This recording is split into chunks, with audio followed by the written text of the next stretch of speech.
the radio. Oh, hold on. I'm gonna say one and then we coming back. So y'all be ready. All right. Let the DJ go.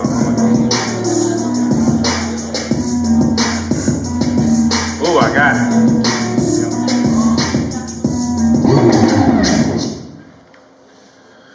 Alright, so I'm gonna take y'all on the time.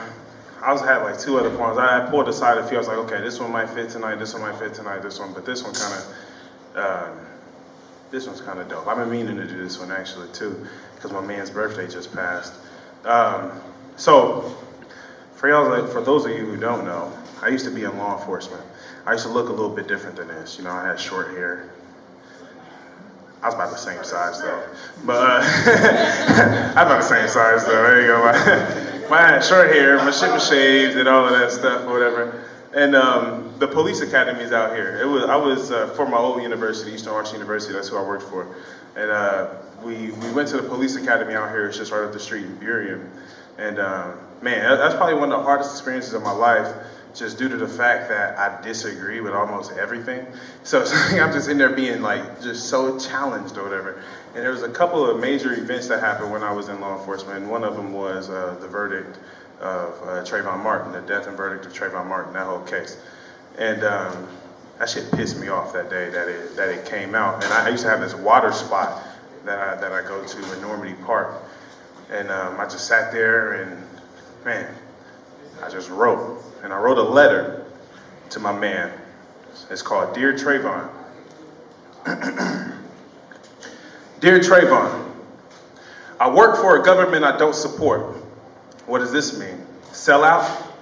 To some, yeah. But to me, I'm just a man with a dream. See, I want to be the change that I want to see, because I'm tired of people dying who look just like me. A badge for honor, but a heart without dignity is like a man whose soul is helpless and empty. Killing is one thing, being murdered another. We march for white on black at the same time, condoning brother on brother.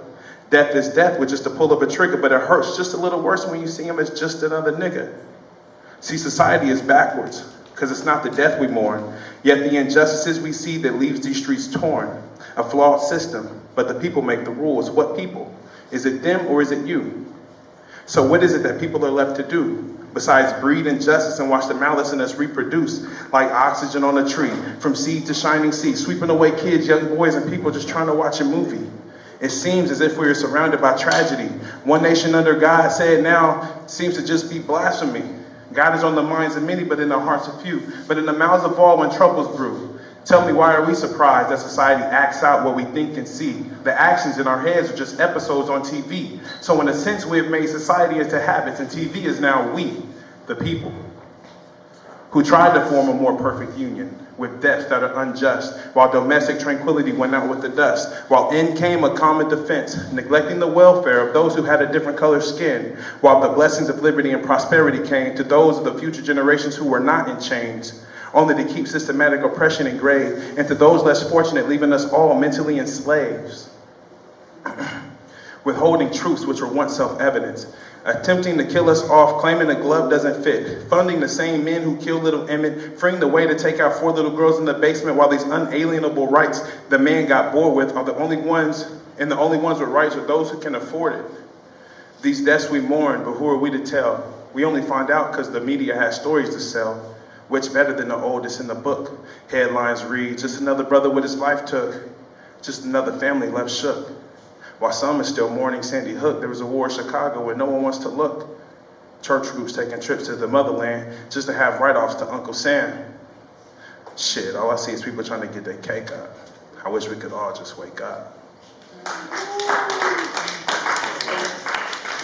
All right. My man's trying to find some clean content or whatever, so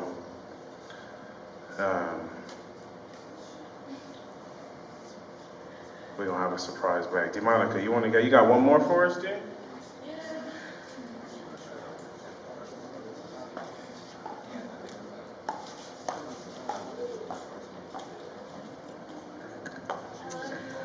Love you too.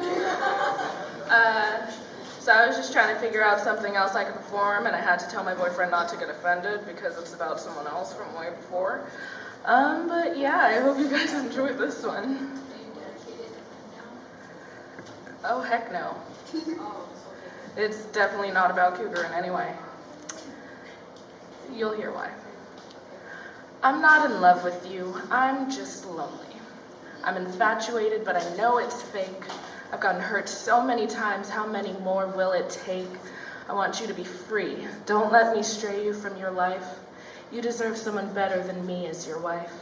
Spending that time together was a mistake. I knew at the time, I knew better. It was all just a trap to another heartache. And I've cried so many tears over someone who I shouldn't care about the way that I do. I've cried so many tears over a love that was not true. And you still love her, and that's a girl I'll never be.